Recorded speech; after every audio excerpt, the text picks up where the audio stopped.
विधायक सचिन बिरला ने बेड़िया मिर्ची मंडी के विकास कार्यों पर प्रकाश डालते हुए कहा कि एशिया की सबसे बड़ी बेड़िया मिर्ची मंडी का विस्तार किया जाना अत्यंत आवश्यक है, क्योंकि मिर्ची व्यापारी क्षेत्र के मिर्ची उत्पादक किसान और मिर्ची मंडी में कार्यरत श्रमिक अनेक बार मिर्ची मंडी के विस्तार और सुविधाएं जुटाने हेतु आंदोलन और धरना प्रदर्शन कर चुके हैं। इसी तारतम्य में मिर्ची व्यापारियों, किसानों और श्रमिक अनेक बार मुख्यमंत्री और कृषि मंत्री से बेड़िया मिर्ची मंडी की गुहार लगा चुके हैं। विधायक ने कहा कि यदि मिर्ची व्यापारियों, मिर्ची उत्पादक किसानों और हजारों श्रमिकों के लिए जरूरी आधारभूत सुविधाएं नहीं जुटाई जाती तो बेड़िया की मिर्ची मंडी अन्यत्र स्थानांतरित हो जाती और बड़वाह विधानसभा क्षेत्र एक बहुत बड़े उद्योग से वंचित हो जाता और हजारों श्रमिक बेरोजगार हो जाते। विधायक ने कहा कि वर्तमान में बेड़िया मिर्ची मंडी में 10,000 श्रमिक कार्यरत हैं और 600 के लगभग छोटे मिर्ची व्यापारी और लगभग 200 से भी अधिक बड़े व्यापारी मिर्ची का व्यापार करते आ रहे हैं।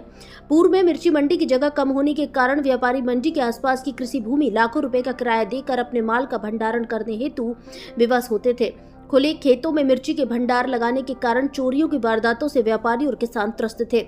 इसलिए बेड़िया मिर्ची मंडी के विस्तार हेतु बड़े पैमाने पर विकास कार्य जारी है। विधायक ने कहा कि बेड़िया की मिर्ची मंडी से लगभग 1 लाख लोगों का रोजगार जुड़ा हुआ है। यदि मिर्ची मंडी का विस्तार नहीं होता तो यह हजारों श्रमिक परिवार बेरोजगार हो जाते। विधायक ने कहा कि मंडी से किसी का भी कब्जा नहीं हटाया गया है, अपितु मिर्ची मंडी से लगी हुई सरकारी जमीन से व्यापक हित में अवैध अतिक्रमण स्वेच्छा से हटाए गए हैं। जो अतिक्रमण हटाए गए हैं वो स्वेच्छा से हटाए गए हैं और उनका विधिवत पुनर्वास किया गया है। विधायक ने कहा कि बेड़िया की मिर्ची मंडी का गुजरात की आदर्श मंडियों की तर्ज पर विकास किया जाएगा।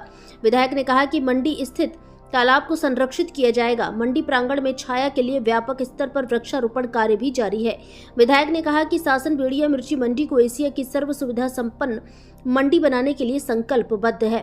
इस संबंध में व्यापारियों, किसानों, श्रमिकों और बड़वाह विधानसभा क्षेत्र के जनप्रतिनिधियों के साथ जल्द ही मुख्यमंत्री और कृषि मंत्री से मुलाकात कर बेड़िया मिर्ची मंडी के विकास हेतु 100 करोड़ रुपए की मांगी की जाएगी। विधायक ने कहा कि बेड़िया की झुग्गियों में निवासरत श्रमिक परिवारों को मिर्ची मंडी प्रांगण में आवास की सुविधा दी जाएगी और उन्हें पेयजल, विद्युत आदि आधारभूत सुविधाएं उपलब्ध कराई जाएंगी।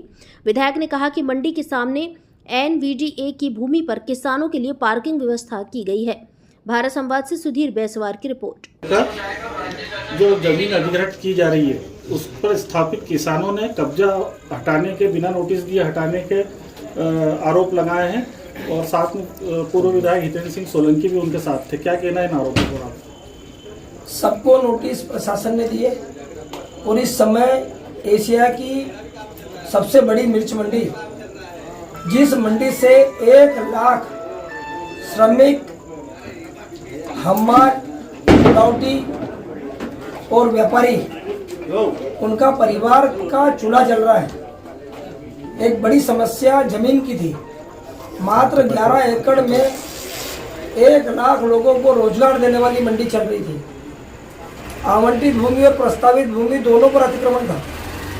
हमने प्रशासन के सहयोग से, व्यापारियों के सहयोग से और श्रमिकों के सहयोग से उन किसानों को समझा के, उनको आर्थिक मदद करके, उनके विस्थापन की पूरी व्यवस्था करके, उनको जो मदद हो सकती थी वो देने के बाद उनकी सहमति से उन्होंने स्वयं अपना अतिक्रमण हटाया।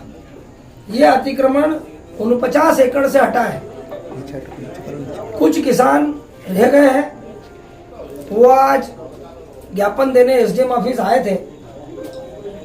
भविष्य में जब मंडी को और जरूरत लगेगी जमीन की तो उनसे भी हम चर्चा करेंगे। और ये सब जमीनें दंड रसीद वाली हैं, पट्टे वाली नहीं है, ना पावती वाली है। ये सरकार की जमीन थी, सरकार के एक अच्छे प्रयोजन में काम आ रही है। सबने मिलकर इसका स्वागत करना चाहिए। ये जो मुआवजा दिया गया ये सरकार की ओर से दिया गया? सरकार दंड रसीद का कोई मुआवजा नहीं देती, ऐसा कोई प्रावधान नहीं है। तो उनको जो व्यापारियों ने सहयोग करके, क्योंकि व्यापारी 70 से 80 एकड़ जमीन प्रति वर्ष बाहर किराए से लेते थे और 1 एकड़ का किराया 1.5 से पौने 2 लाख रुपए देते थे। मंडी बाहर लगती थी और करोड़ रुपए के आसपास उसका किराया बनता था। हमने व्यापारियों को समझाइश दी कि आप प्रति वर्ष इतना बाहर किराया देते हो, हमारे गांव के किसान भाई हैं, गरीब परिवार के लोग हैं, इनसे बात कीजिए। प्रशासन ने भी सहयोग किया कि भैया अगर कुछ दे रहे हैं तो इनसे ले करके जो भी आपकी व्यवस्था आप बात कीजिए। तो ऐसे सहयोग से प्रशासन, व्यापारी और जनप्रतिनिधि और गांव के गणमान्य नागरिकों ने सबने मिलकर इस मंडी को बचाया। 1 लाख लोगों के रोजगार का अवसर पैदा किया। मैं सभी को धन्यवाद करता हूँ। धन रसीदों वाली अन्य भूमियां भी खाली होंगी क्या? जैसे जैसे